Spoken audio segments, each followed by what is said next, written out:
एक second phone आ गया मुझे। मन करता हूँ माँ त्रिपुर सुंदरी का ये स्थान, बड़े सौभाग्य की बात है कि हमें आपकी कमेटी ने एक मौका दिया, और मौका भी ऐसे समय पे दिया कि आज नवमी है ज्येष्ठ मास की, काल अष्टमी थी दुर्गा की, और नवमी भी दुर्गा माता की मनाई जाती है और इसका बड़ा महत्व है। हमारे बीच में दिल्ली से आए हुए मेरे भाई विनय शर्मा जी संगठन के महामंत्री यूपी से हैं, बहुत ये संस्कृति संरक्षण का काम कर रहे हैं पूरे यूपी में, और माननीय हमारे यूपी के चीफ मिनिस्टर योगी जी हैं, उनके साथ मिलके और बड़ा अच्छा ये ब्राह्मणों के लिए विप्रों के लिए सेवा कर रही हैं। और राष्ट्रीय परशुराम परिषद का जिसको किसी को पता ही नहीं था, मुझे भी पता नहीं था, और मैं आई वॉज अनअवेयर की बीच में कि परशुराम जी के बारे में इतना बड़ा होगा। तो परशुराम जी तो अपने में ही चिरंजीवी हैं, हमारे सप्त चिरंजीवी में एक चिरंजीवी परशुराम जी हैं। इन्होंने उसकी एक ऑर्गेनाइजेशन बनाई है राष्ट्रीय परशुराम परिषद, जिसका कार्य परशुराम जी के बारे में जो भ्रमित है लोगों ने किया है कि उन्हें 21 बार उनको क्षत्रियों को मारा, गलत बात है। ऐसा करके बोलो बात नहीं। माननीय मंत्री जी भी आ रहे हैं, सुनील बाला जी, उन्होंने इसकी स्थापना की आज से 10 साल पहले। और उन्होंने क्या किया कि परशुराम जी के बारे में जो भ्रमतियां हैं ना पूरे भारत में कि इन्होंने जी क्षत्रियों को मारा 21 बार खत्म किया, ऐसा नहीं है। उस वक्त भी अच्छे लोग भी थे, बुरे लोग भी थे।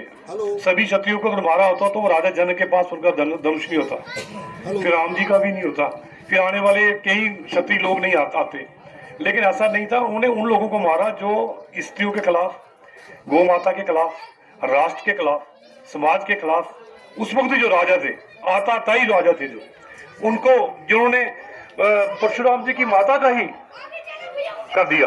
फिर उसके बाद उन्होंने गौ माता का, जो गौ माता थी उनकी, उसको लेने के लिए लड़ाई हुई, आपको सारा पता, जो उनके, तो वो उसको मारा उन्होंने। और परशुराम जी के एक हाथ में शस्त्र है, एक हाथ में शास्त्र है। शस्त्र उनको पशुपति भगवान शिव ने दिया था, ये शस्त्र नहीं है जो आज की तलवारें, जो आज की जो बंदूकें हैं, वो धर्म की रक्षा के लिए दिया था, तभी वो इतना काम किया उन्होंने। वो विष्णु जी के छठे अवतार थे, जो अवतार होगा वो किसी को मारेगा थोड़ी।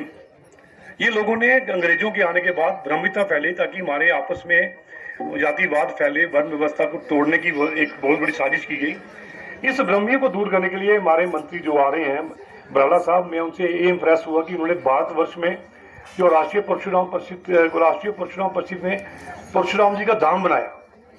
मध्य प्रदेश में एक स्थान है जानपाव, वहां पे किसी को पता ही नहीं है परशुराम जी का। राम जी का पता है, कृष्ण जी का पता है, वृंदावन भूमि है, राम जी का पता है अयोध्या है, परशुराम जी का जन्मस्थल ही पता नहीं था।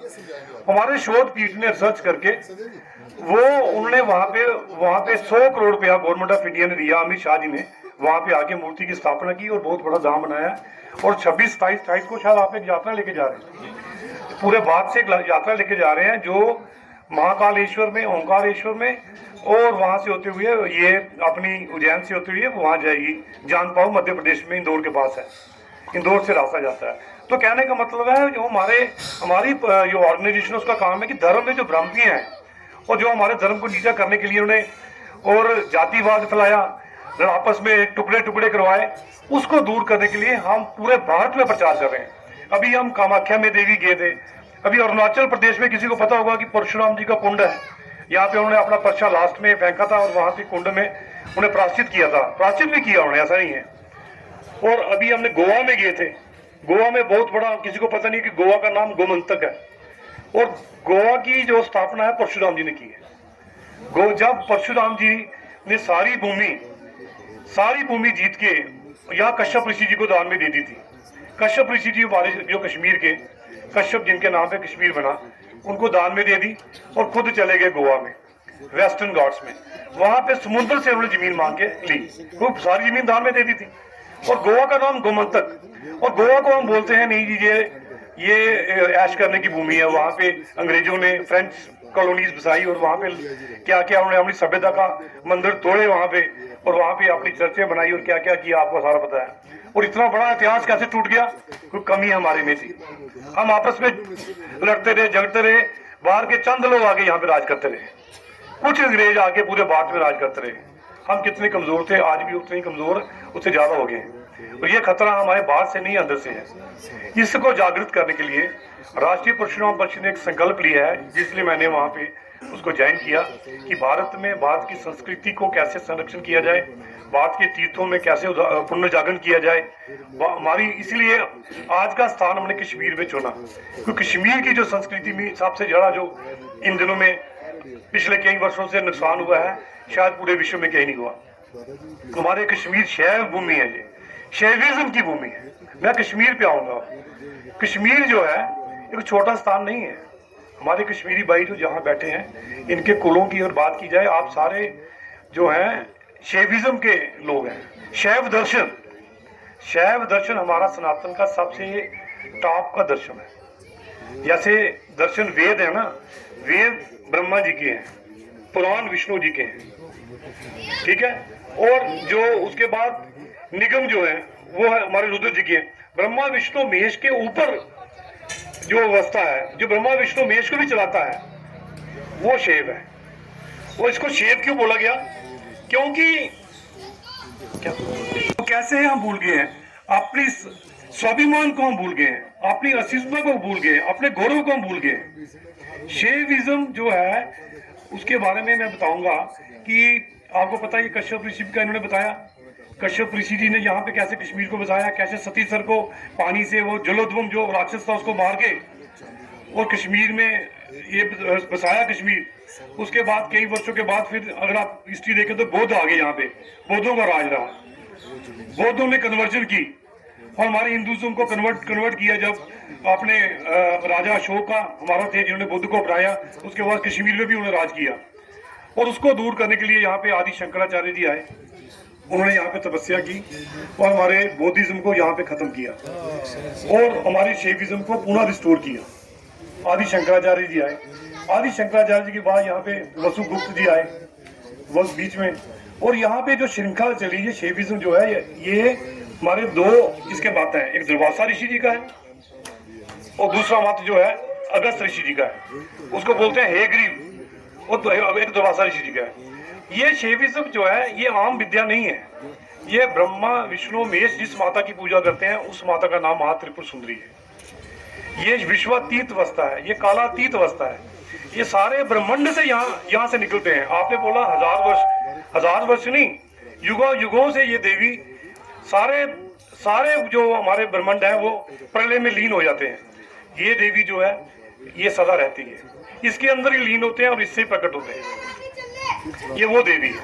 ये सभी देवियों से देवी कोई छोटी बड़ी नहीं होती है, लेकिन ये बीज है, विश्व की बीजा शक्ति है। इससे ब्रह्मा विष्णु महेश की उत्पत्ति हुई है। इसको बोलते हैं पंच प्रेतात्मा सीना पंच ब्रह्म स्वरूप। 5 ब्रह्म जो है वो कौन से हैं आपको पता है? 5 ब्रह्म कौन से? ब्रह्मा विष्णु महेश और ईश्वर। वो शैविज्म में ईश्वर के इसका वो है मतलब जिसपे बैठी है। कहने का मतलब ये चारों को ये चला रही है और ये बैठी है सदाशिव पे। सदाशिव को बोलते हैं कामेश्वर। ये कामेश्वर और कामेश्वरी है।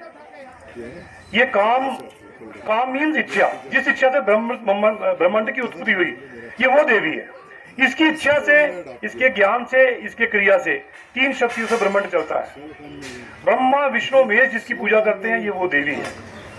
इसकी दीक्षा जो ब्रह्मा विष्णु महेश से ऊपर है वही दे सकता है, ब्रह्मा विष्णु महेश भी नहीं दे सकते इसकी दीक्षा। जो शैविज्म का स्वयं शिव स्वरूप हो, ऐसे संत हमारे कश्मीर में हुए। वसुगुप्त का नाम लिया, उत्पला दत्त जी का नाम लिया, तो उसके बाद आपके ये आपने अभिनव गुप्त जी आए और ये श्रृंखला जो आई ये दुर्वासा ऋषि जी का चल रहा है। ये जब यहाँ से विद्या लुप्त हो गई तो शिव ने स्वयं दुर्वासा ऋषि जी को दी, और ये विद्या जब लुप्त हो गई, बौद्ध आ गए, तो वसुगुप्त जी को सुखना आया कि यहाँ पे एक शिला में 33 सूत्र है, उसको शिव सूत्र बोलते हैं। वो शिला से उसने लिप्त किया, उसको लिखा, और उसको शिव दृष्टि बोलते हैं। अगर आप उसको पढ़ेंगे शिव दृष्टि को तो आपको सारा पता चल जाएगा कि ये शैविज्म कहाँ से आया। शैविज्म जो है सिर्फ कश्मीर में है। कश्मीर का शैविज्म शुद्ध अद्वैत शैविज्म है। ऐसे शैविज्म शैव आगम जो है वो कर्नाटका में भी है, बाकी जगह में भी है, लेकिन वो शुद्ध अद्वैत नहीं है। वहां शुद्ध अद्वैत नहीं है। शुद्ध अद्वैत मीन्स एको ब्रह्म द्वितीय नास्ति। ब्रह्म को उन्होंने बोला है कि सारा ब्रह्मांड एक ब्रह्म से निकला है, एक ही ब्रह्म इसको चला रहा है और सारा उसमें लीन हो जाएगा। हम सारे जितने लोग बैठे हैं उस ब्रह्मांड के अंदर ही, उस ब्रह्म के अंदर ही हम बैठे हैं। हमारे सब के अंदर उस ब्रह्म का अंश अंश अंश है और हम प्रकृति अंड, हम भूमंडल में बैठे हैं। भूमंडल के ऊपर प्रकृति अंड है, यहाँ पे भगवान ब्रह्मा और विष्णु बैठे हैं। प्रकृति अंड के ऊपर महेश अंड है, यहाँ पे भगवान महेश बैठे हैं, उसको माया अंड बोलते हैं, जिसमें माया से आवृत होकर सारा ब्रह्मांड चल रहा है। ये देवी माया से परे है, महामाया इसका नाम है, योग माया इसका नाम है। ये कोई वो जो देवी नहीं है कि जो ये हमारे जो 52 पीठों से भी ऊपर है, 52 पीठ भी से निकले हैं। जो कामाख्या देवी की देवी है वो भी, उसको भी बोलते हैं हम, वो योनि स्वरूप में है, वहां से भी ब्रह्मांड की उत्पत्ति हुई। कामाख्या देवी और ये देवी का समझो ये सेम ही है। महा त्रिपुर सुंदरी और कामाख्या देवी इसका सेम है। इसका ज्ञान जो है, इसकी दीक्षा जो है वो एक कर्म दीक्षा होती है। ये जो इस क्रम में दीक्षा ली है वही आगे दे सकता है। ये किताबों से पढ़ के आप इसकी स्तुति कर सकते हो। इसका ज्ञान हासिल करने के लिए आपको प्रॉपर दीक्षा लेनी पड़ेगी। वो इसके 3 स्वरूप हैं, बाला त्रिपुर सुंदरी, षोडश त्रिपुर सुंदरी, महा त्रिपुर सुंदरी। महा त्रिपुर सुंदरी को ललिता मांबा भी बोलते हैं, इसका नाम ललिता मांबा भी है। ये श्री विद्या राज राजेश्वरी ललिता मांबा है इसका नाम। और ये बाला रूप में भी है। पहले दीक्षा बाला से होती है, फिर पंचदशी होती है जो राजा महाराजाओं को, सम्राट राजाओं को दी जाती थी उस वक्त देश और शासन को चलाने के लिए। उनको जो देते थे वो स्वयं में शिव स्वरूप होते थे। और लास्ट में इसकी विद्या होती है, वो सिर्फ ब्राह्मणों को ही दी जाती है और क्षत्रियों तक सिर्फ पंचदशी दी जाती थी। ललिता अम्बा की दीक्षा सिर्फ ब्राह्मणों को दी जाती है, वो क्षत्रियों को भी दी जाती है, क्योंकि उसमें वो एनर्जी जो है ना वो संभाल नहीं सकते हैं, उसका मिसयूज हो जाता है। और ये बड़ी गुप्त है। इसमें शिव और शक्ति के आपस में संवाद है। शिव ने माता शक्ति को बताया है ये, और किसी को बताया नहीं है। और फिर वही शिव ने अपने मुख से इसकी विद्या लिखी है, किसी और ने नहीं लिखी है। ये ना ब्रह्मा जी ने लिखी है, ना विष्णु ने लिखी है, ना मेष ने, ये शिव ने स्वयं आपने लिखी है। उनको बोलते हैं यामल। यामल इसके किताब के हैं। यामल हमारे अलग अलग यामल है हमारे शैविज्म में। शैवागम, आगम शास्त्र भी बोलते हैं इसको, जो आगे से आया है। इसकी विद्या तंत्र लोक, अब अभिनव गुप्त को आपने जानते हैं तो तंत्र लोक उसने लिखा गया है।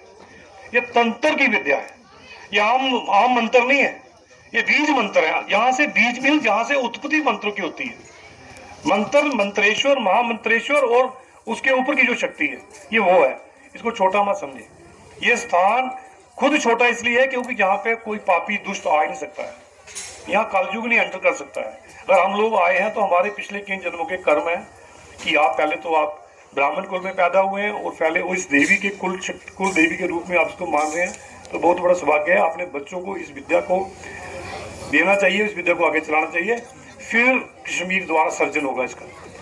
तो कश्मीर आपको पता है ईश्वर के 4 ही कार्य हैं, सृष्टि, स्थिति, संहार, तिरोधान, मतलब निग्रह और अनुग्रह।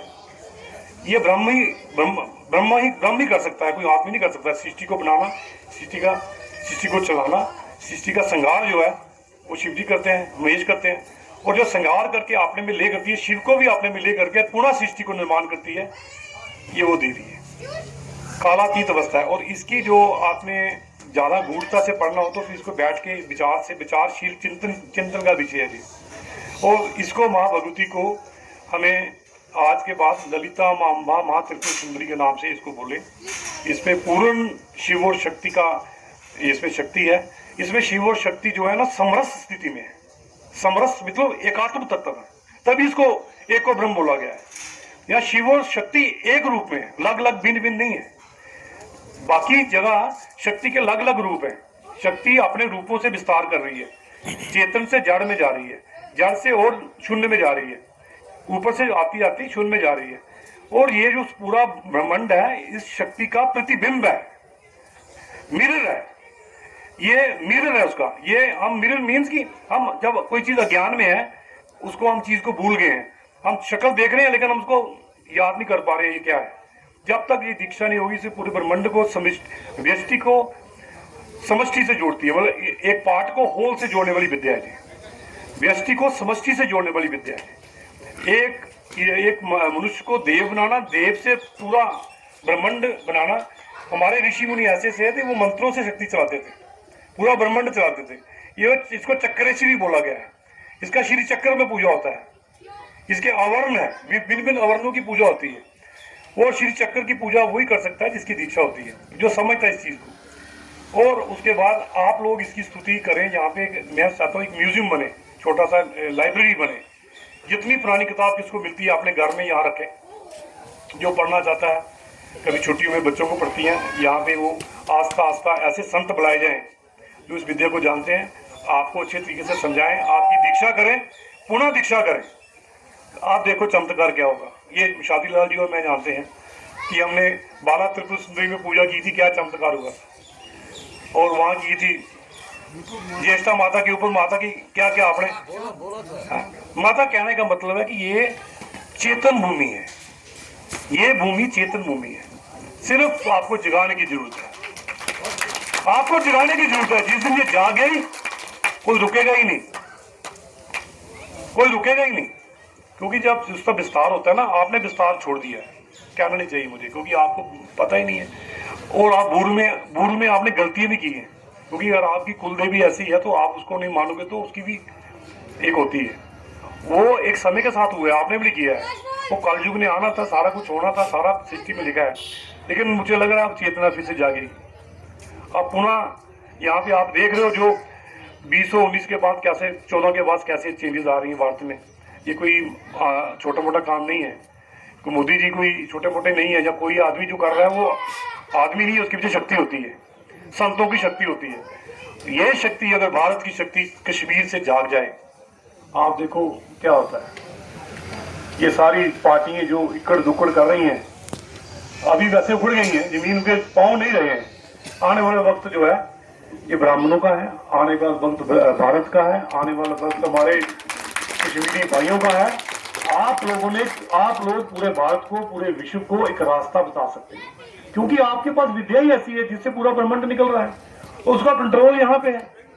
ब्रह्मांड की नायिका यहाँ बैठी है, चक्कर नायिका बैठी है, लेकिन आपने उसको बैठने नहीं दे रहे हैं। उस तरीके से पूजा करेंगे आप। हमारे संजय जी ने जो यहाँ पे स्थान बनाया, मैं बहुत ही खुश भी हूँ और हैरान भी हूँ कि मैं 10 साल पहले आया था इनके साथ, शादीलाल जी के साथ आया था, मत्था टेका था। वहाँ बिल्कुल एक छोटा सा मंदिर था, ऐसी टीम से बना हुआ। तो आज ये आपने एक शैली वहाँ से लाई, उड़ीसा से, ऐसा मंदिर पूरे कश्मीर में नहीं है। और मैं आपका इसका धन्यवाद देता हूँ उनको, संजय जी को, कि आपने इतना अच्छा मंदिर, भव्य मंदिर बना के। और हमारी कमेटी के जो चेयरमैन साहब हैं, शादीलाल दार जी हैं, वो संतोष दार जी जो दिल्ली में हैं, और सारे कमेटी के मेंबर, एक एक का नाम क्या, सारे जो इन्होंने दिल से यहाँ पे काम किया है। और आज हम यहाँ पे बैठे हैं, सुरक्षित बैठे हैं, प्यार से बात सुन रहे हैं। वो समय आ गया है। एक टाइम था यहाँ आता भी कोई नहीं था। एक क्वेश्चन एक था। हाँ बोलिए। हमारे यहाँ टिप्पू डायनास्टी है कश्मीर में। कौन सी? Tipu dynasty by caste. वो बोलते हैं कि हमारी इष्ट देवी है ये माता त्रिपुर सुंदरी, लेकिन वो कलेजी वलेजी और वो उसमें वो पीले देखो कलेजी वेजी वो क्या है ना, वो आपकी पुरानी परंपरा से चली आ रही है। कलेजी भी चलती है, मांस मदिरा मिथुन पंचोमकार पूजा होती है। वो पूजा ऐसे थोड़ी होती कलेजी चढ़ाने वाली, वो चढ़ा के इतना बड़ा चढ़ाने वाली नहीं है वो कि खाओ उसके बाद वो नहीं खाओ, लेकिन पहले उसको विधि से चढ़ाओ ना। वो चढ़ाओगे तो खाओ ना, वो विधि नहीं है, आपने ऐसे चढ़ा दिया। उसका एक तंत्र है। ये सारी विद्या तंत्र की विद्या है, गुप्त विद्या है। कि ऐसे थोड़ा कि आपने वो कलेजी भी चढ़ती है, मदिरा भी चढ़ता है, मांस भी चढ़ता है, मत्स्य भी, सब कुछ है इसकी। ये पंचोमकार पूजा उसको बोलते हैं। वो बड़ी हाई लेवल की पूजा है जिससे आदमी बंधन से मुक्त हो जाता है। और जो माया के आवरण है, अब बड़ा मैं इसको साइंटिफिक बोलूँ, काल मीन्स काल, कला, नीति, राग और विद्या, ये 5 पाश है जिसमें सारी माया में जो ब्रह्मांड फंसा हुआ है। हम सब लोग उसमें फंसे हैं, काल के चक्कर में फंसे हैं ना। काल से बाहर निकल की विधि बताओ कोई, आप जानते हो तो? काल से कैसे बाहर आना है, ये माता निकालेगी। तो ये काला तीत है, काल इसके पाँव में है, तो इसकी विद्या करेगा वो तो काल का चक्कर चलाएगा। वो तो ये चक्कर नायिका है। तो काल को तोड़ने के लिए ये विद्या, ये काल किसने बनाया? शिव ने। शिव ही तोड़ सकते हैं। और शिव की ये शक्ति है, ये कामेश्वरी है, और इसके साथ काम जी है। कामेश्वर और कामेश्वरी रूप है जी इसका। सदाशिव में बैठी हुई है, सदाशिव से उत्पन्न है। एक हम समरस स्थिति में बैठी है माता। यहाँ पे समरस वो स्थिति होती है, यहाँ पे कोई हलचल नहीं, एजिटेशन नहीं, कोई अहंकार नहीं, सारी प्रकृति उसमें लीन हुई है। ये दृष्टा रूप में सारे ब्रह्मांड को देख रही है और चला रही है। ये सारा ब्रह्मांड इसका दृश्य है, और ये दृश्य के हिसाब से काम हो रहे हैं। ऐसी बात नहीं है कि आज ये कलयुग में ऐसा होना ही था, हुआ है। लेकिन अब विद्या का वापस आने का समय आ गया है, क्योंकि कुछ संतों ने इसमें शोध किया है, इस पे बहुत बड़ी विद्या का इसको मतलब प्रत्यक्ष किया है, और ये प्रत्यक्ष रूप में आ गई है। अब समय की धारा है कि ये जल्दी आती है, 10 साल में आती है, 2 साल में आती है, 20 साल में आती है। ये पूरे का पूरा ही सेमे को पानी में डुबाती है, कैसे चेंज करती है वो हमें पता नहीं हो, क्योंकि इसमें शिव ने को शुद्ध तो करना ही है इसमें, तो हो जाएगा। और मुझे पूरी उम्मीद है कि हमारे भाई बहन बंधु, जो हमें बड़ा दिल से बड़ा लगता है कि ये लोग यहाँ से विपासित होकर बाहर चले गए और अलग अलग कितनी मुसीबतों में रहे, वो तो एक बहुत बड़ी कहानी है। लेकिन वो समय आ गया है कि ये माता आपको वापस बुलाएगी, और पुनः भारत का यहाँ से शासन चलेगा। ये मैंने बोल दिया, भारत का शासन कश्मीर से चलेगा, और चला भी, चाहे जवाहरलाल नेहरू था, कैसा भी था, चलाया उसने, चाहे उसने कलयुग के हिसाब से चलाया, लेकिन अब सतयुग के हिसाब से चलेगा, इसमें कोई बात नहीं है। ब्राह्मणों ने ही चलाया शासन, आज भी ब्राह्मण ही है। मायावती के साथ भी ब्राह्मण था, समाजवाद पार्टी के साथ भी ब्राह्मण है, क्योंकि इनको पता है हम चल नहीं सकते हैं। रात को दारू पीनी है, सुबह कैसे चलाएगा? ब्राह्मण पूजा कर करके, पाठ पूजा कर करके चलाता है। वो न्याय करता है, वो तप करता है, त्याग करता है, तपस्या करता है, अपने अंदर वो कामनों का जो निग्रह करता है, कंट्रोल करता है, विषयों की वृत्ति को कंट्रोल करता है कि नहीं? तो वो योग की प्रक्रिया सारी ब्राह्मण के पास है। उसी योग के प्रोसेस से जो पुनः कश्मीर हमारा अखंड भारत बनेगा। साधु संत समाज यहाँ पे आएंगे। ये स्थान हम रहे या ना रहे, यहाँ बहुत बड़ा एक सम्मेलन समागम साधु संतों का, जो महाभगवती के भक्त होंगे वो आएंगे, और यहाँ से पुनः कश्मीर की हिस्ट्री जागृत होगी।